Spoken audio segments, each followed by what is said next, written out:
Ito ang naranasan ng isang taga-Daraga Albay. Pero pagkatapos niyang magsumikap, nagbalik ulit ang kanyang swerte. Patutunayan niya ngayon sa inyo sa kanyang true-to-life story na bilog ang mundo. Si Joseph Lim, ang 38-year-old multi-millionaire at millionaire maker ng Albay. Nitong mga huling taon lang namulat ang ilan sa atin sa kahalagahan nito nang nagsulputan ang financial guru sa social media. At isa sa lagi natin nakikita ay si Joseph Lim, isa sa pinakakilala at pinakamadaling intindihin na nagbabahagi ng kanyang kaalaman sa bagay na yan. Panoorin po natin to. Gusto kong yumaman. Ang makikita mo na ngayon, yung lahat ng bagay na magpapayaman sa'yo. Si Joseph Lim ay isang inspirational and motivational speaker na sinusundan ng maraming Pinoy sa social media. Ang mga ibinabahagi niyang tips, praktikal at madaling maintindihan. Wala naman pong yumayaman sa nagtitipid. Pero hindi po siya mali. Dahil kay Joseph, mas natututo ang mga ordinaryong tao sa tila komplikadong konsepto ng pera na dati kakaunti lang ang may alam. Siya ring dahilan kung bakit marami ang tila hindi na makawala sa problema ng kawalan o kakulangan ng pera. Para kay Joseph, hindi lang sapat ngunit sobra-sobra ang kayamanan sa mundo, kaya hindi imposibleng maging financially free ang mga Pinoy. Sa totoo lang naman talaga, madaling yumaman, madaling makuha ang mga gusto natin sa buhay, at ang pinaka-importante, napakaganda ng mundo natin. Hi Joseph! Good morning! Hello po, good morning. Okay, let's go straight to the point, Joseph. Bakit nga, first of all, ano ba itong financial freedom?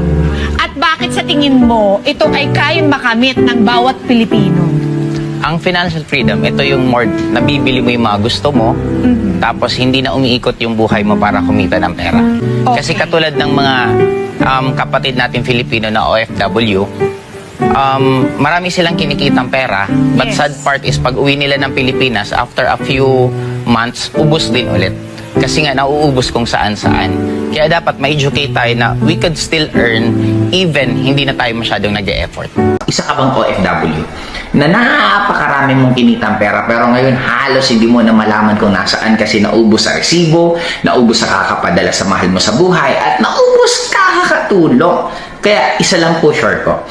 For the past years na nakakaikot po ako from Middle East, nakapunta ako ng Europe, nakapunta ako ng Amerika, nakapunta ako ng Hong Kong, Taiwan, ang dami ko pong na-interview ng mga OFW. At isa lang po ang napansin ko. Ang pera sa inyo, laging nagka-come and go. Darating, mawawala, darating, mawawala. Ngayon, good news. Isa po to sa makakatulog sa inyo na pagdating ng oras na kahit hindi na po kayo nagtatrabaho sa ibang bansa, still pwede pa rin kayo kumita ng pera.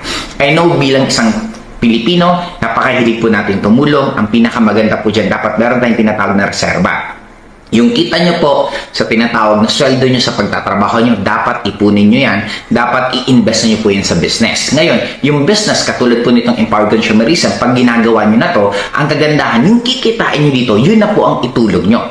Ibig sabihin, hindi nagalaw yung sweldo mo, at nagkaroon ka na ng business kasi meron kang empowered consumerism, pero ang pinakamaganda dyan, makakatulong ka pa rin at wala ka ng kaba-kaba kasi even pagdating ng oras, kahit hindi ka na nagtatrabaho, pwede ka pa rin magtuloy-tuloy kumita ng pera. Kaya ang advice ko po sa inyo, sa mga kapatid ko pong OFW, matuto pong humawak ng pera na dapat dumating ang time na kahit wala ka ng trabaho, still tuloy-tuloy pa rin po ang kita mo, at sana maging part po kayo ng community natin para pagdating ng oras, isa po kayo sa dadagdag na OFW, nagtrabaho sa ibang bansa, pag uwi ng Pilipinas, lalong yumaman.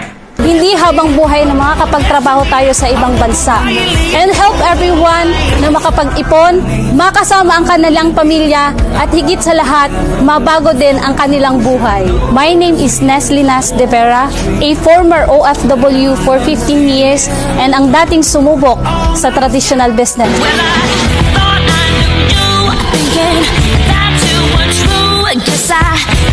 Nag-decide lang din po ako dahil po sa aking anak na gusto na po kami pauwiin. And dahil po sa anak namin, isa lang po yung naging desisyon ko na nag-decide ako umuwi ng Pilipinas para makapiling ko po yung anak ko na kahit wala po akong ipon. I'm so happy na ang dami na pong kumikita ng malaki sa community natin.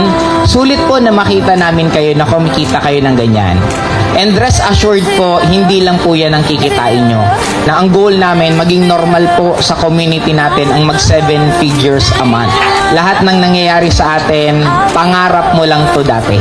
Yung magiging isip natin ngayon, yun din ang magre-reflect kung ano ang mangyayari sa future natin. Hey guys, my name is Joseph Lim. Good news po, meron po akong napakagandang good news sa inyo. Kasi for the past 18 years na experience ko, nakabili po ako ng mga sasakyan, nakapunta ako ng iba't ibang bansa, at the same time, nagkaroon din po ako ng sariling bahay, at syempre yung lifestyle na talaga na experience ko. And currently, right now, ang pinaka-focus ko po, kasi nandito na po ako sa Bicol, after 12 years, nag-focus na ulit po ako dito sa Bicol, and currently, marami po ako mga tinutulungan para kumita po talaga ng malaki at maging successful sa ganitong larangan. At isa na po dun, walang iba kung hindi ang isa pinakamagaling at sikat na vlogger dito sa Bicol, walang iba kundi si Marlon, mismo Boy Lada.